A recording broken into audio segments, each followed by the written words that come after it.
ਕਾਲੇ ਖੇਤੀ ਕਾਨੂੰਨਾਂ ਨੂੰ ਰੱਦ ਕਰਵਾਉਣ ਦੇ ਲਈ ਕਿਸਾਨ ਲਗਾਤਾਰ ਦਿੱਲੀ ਬਾਰਡਰ ਤੇ ਡਟੇ ਹੋਏ ਨੇ ਤੇ ਉੱਥੇ ਹੀ ਹੁਣ ਕਿਸਾਨਾਂ ਦੇ ਵੱਲੋਂ ਕੱਲ੍ਹ ਭੁੱਖ ਹੜਤਾਲ ਦਾ ਐਲਾਨ ਕੀਤਾ ਗਿਆ ਹੈ। ਨਾਲ ਹੀ ਦਿੱਲੀ ਦੇ ਮੁੱਖ ਮੰਤਰੀ ਅਰਵਿੰਦ ਕੇਜਰੀਵਾਲ ਨੇ ਵੀ ਐਲਾਨ ਕੀਤਾ ਹੈ ਕਿ ਕਿਸਾਨਾਂ ਦੇ ਨਾਲ ਉਹ ਵੀ ਬੈਠਣਗੇ ਭੁੱਖ ਹੜਤਾਲ ਤੇ। कल 8 बजे तो 5 बजे तक की जाएगी भूख हड़ताल। सबको नमस्कार। किसानों ने कल एक दिन के उपवास का ऐलान किया है। उन्होंने अपील की है पूरे देश की जनता से कि उनके किसानों के समर्थन में सब लोग एक दिन का उपवास रखें। मैं भी उनके साथ कल एक दिन का उपवास रखूँगा।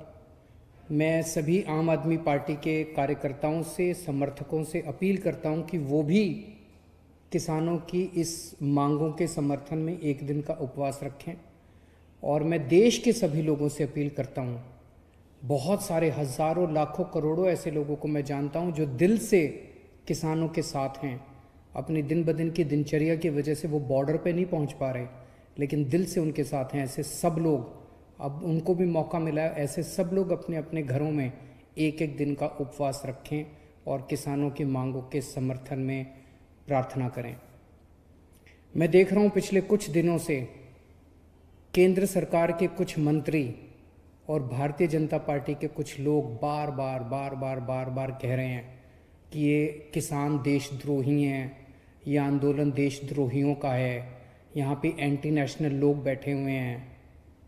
मैं उनसे पूछना चाहता हूँ, हज़ारों एक्स सर्विसमैन, पूर्व सैनिक जो रिटायर हो चुके हैं, ऐसे हज़ारों पूर्व सैनिक वहाँ पे बॉर्डर पे किसानों के साथ बैठे हुए हैं, जिन लोगों ने एक समय में देश की रक्षा करने के लिए अपने जान की बाजी लगाई थी। ऐसे हज़ारों सैनिक हैं जो अपने घरों में बैठ के उनके लिए दुआएं कर रहे हैं, प्रार्थना कर रहे हैं। ये सारे एंटी नेशनल हैं। मैं उनसे पूछना चाहता हूं, इनके मंत्रियों और भाजपा के नेताओं से, कि ऐसे कितने ही नेशनल और इंटरनेशनल खिलाड़ी हैं जिन्होंने देश के लिए इंटरनेशनल स्तर पे, अंतर्राष्ट्रीय स्तर के ऊपर देश के लिए नाम कमाया और देश के लिए मेडल जीत के लाए। ऐसे कितने ही खिलाड़ी वहाँ पे बॉर्डर पे बैठे हुए हैं किसानों के साथ, अपने अपने घरों में बैठ के वो दुआएं भेज रहे हैं उनको। ये सारे इंटरनेशनल खिलाड़ी जो देश के लिए खेले थे और जिन्होंने देश के लिए मेडल जीते थे, ये सारे एंटी नेशनल हैं। मैं पूछना चाहता हूं इन सारे बीजेपी के नेताओं और इन सारे मंत्रियों से, कितने सिंगर्स हैं, बॉलीवुड सेलिब्रिटीज़ हैं जो किसानों के बच्चे हैं। मैं जानता हूं कुछ सिंगर्स को तो मैं खुद जानता हूं, कुछ सेलिब्रिटीज़ को मैं खुद जानता हूं जो किसानों के बच्चे हैं, किसानों के परिवार से आते हैं। ये सब लोग जो इनको समर्थन कर रहे हैं, ये एंटी नेशनल हैं। कितने ही ऐसे डॉक्टर्स हैं जिन्होंने अपना समर्थन दिया है, ये सब डॉक्टर्स हमारे देश के एंटी नेशनल हैं। आज मुझे पता चला बहुत बड़ा वकीलों का समूह बॉर्डर के ऊपर उनको समर्थन देने के लिए पहुंचा था। ये देश के सारे वकील एंटी नेशनल हैं। कितने ही व्यापारी हैं, पंजाब से कई व्यापारी मेरे से मिलने के लिए आए कुछ दिन पहले। उन्होंने बताया कि पूरे पंजाब के सारे व्यापारी इनके साथ हैं, और केवल पंजाब नहीं, पूरे देश के सारे व्यापारी इनके साथ हैं। देश के सारे व्यापारी एंटी नेशनल हैं। मुझे याद आ गया अपने अन्ना हजारे जी के आंदोलन के दिन, जब हम भी रामलीला मैदान में आंदोलन के लिए बैठे थे। उस वक्त की कांग्रेस की सरकार भी तरह तरह के षड्यंत्र रच के हम लोगों के खिलाफ रोज अखबारों में और मीडिया में, टीवी चैनलों पे स्टोरी प्लांट की जाती थी कि ये गलत लोग हैं, ऐसे लोग हैं, एंटी नेशनल लोग हैं। जिस तरह से हमारे आंदोलन को बदनाम करने की कोशिश की जा रही थी उन दिनों में कांग्रेस के द्वारा, आज वही कोशिश किसानों के आंदोलन को बदनाम करने के लिए बीजेपी कर रही है और सत्ता पक्ष कर रहा है। इस देश के किसानों को एंटी नेशनल कहने की हिम्मत मत करना। कुछ लोग ये कह रहे हैं कि इसमें तो कुछ चंद लोग, बस पंजाब के किसान, हरियाणा के किसान, कुछ चंद किसान इसमें शामिल हैं, बाकी जनता इसमें शामिल नहीं है। ये उनकी गलतफहमी है। मैं परसों एक शादी में गया था 2-3 दिन पहले। वहाँ पे मैं कुछ लोगों से मैंने पूछा, मैंने कहा इन किसान बिलों के बारे में आपको क्या कहना है, आप क्या सोचते हैं।